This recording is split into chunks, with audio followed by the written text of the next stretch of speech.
All right, welcome back. Today we have the Hasbro Marvel Legends Spider-Man 2099 from the Sandman wave back in 2017, I would say.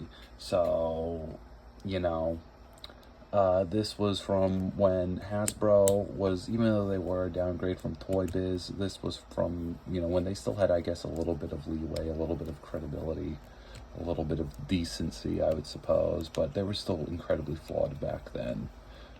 But yeah, this is, I would argue, one of their better figures from around the time. It's simple, but it's also really, really well done. Now, I will say for accessories, I mean, it did come with a Sandman piece, fucking obviously, but I don't know where that is, and it's not important nor relative to the figure itself. Now, one sad thing I will note, there are no accessories whatsoever.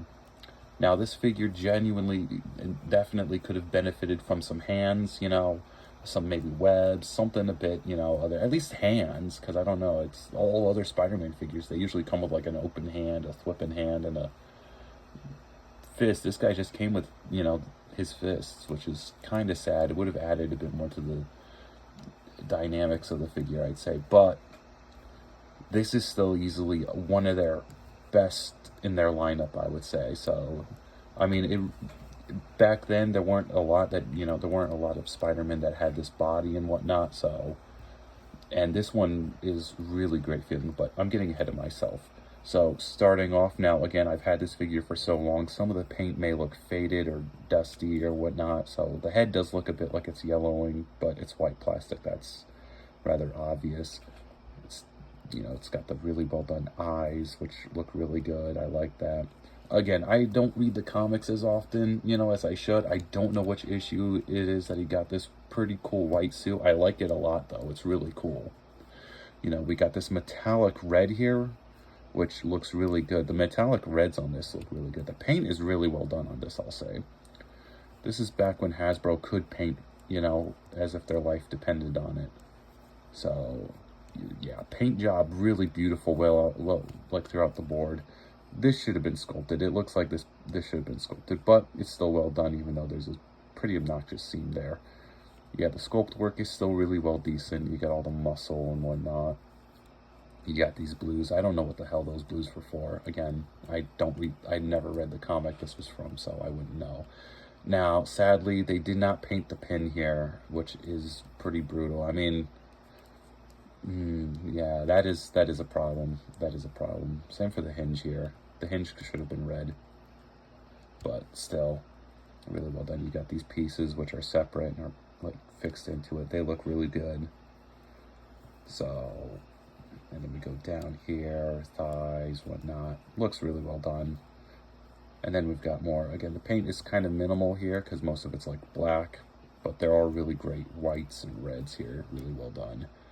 We got the foot here, more decent. Again, not much in the way of sculpt because this is just a comic book figure. Most if not all Hasbro Marvel Legends reuse a lot of the same parts and have this sort of minimalist sculpt approach where they only sculpt the muscle and that's it. There is no cloth sculpting. There is none of that. There's no, they don't sculpt the suit at all, which has always been an issue of mine with Hasbro, because they keep writing the comic shit, and when they do, the more like complex comic designs, like Ultimate Iron Man, or not Ultimate, the extremist one, right? Or no, not. Oh my god, I can't believe I'm forgetting. Shit. Oh well, doesn't matter. They chicken out and they often screw themselves over because they try to reuse pieces and add pieces on and it looks unholy. Now, here's where this figure really stands out. If you weren't sold on the paint and whatnot, now, again, this figure articulation, does not hold up to Marvel, the original Toy Biz. There's no articulating toes, which this thing could have benefited from, but there is still quite a bit, and on top of that, it feels really, really good. So starting off head, it's simple ball pivot joint, so it goes up, down, swivels, barely any tilt, but yeah, you get a little bit of attitude tilt there. Not bad. These arms, which feel great, these are butterfly joints. They feel really good. Pin joints, they go somewhat up, but you can still work your way around that, you know. It should still go all the way up, though. It doesn't, but still, up, down, all around, swivel at the elbow. Some really, and I mean really fucking good feeling double jointed elbows. My God, that feels good. Bend, swivel, or yeah, hinge swivel at the wrist. The ab crunch here, and then the swivel at the waist. You know, yes, it does break the anatomy of the figure, but to be expected, I suppose. Legs, they don't go all the way out. They go out enough. They go mostly forward, not very far backwards. Swivel at the thigh, a beautifully double jointed knee, swivel at the calf, which you're going to need for this figure, and a hinge swivel at the foot. But don't let you know what I have to show here, you know, fool you. This figure feels really good to pose, to be honest. It does feel really good, and it looks pretty good too. You could do some pretty good poses with this figure, I'd say. Let's see, can I do a good pose? I don't know, I'm not good at actually posing my shit. I'm a hack, I know, but still.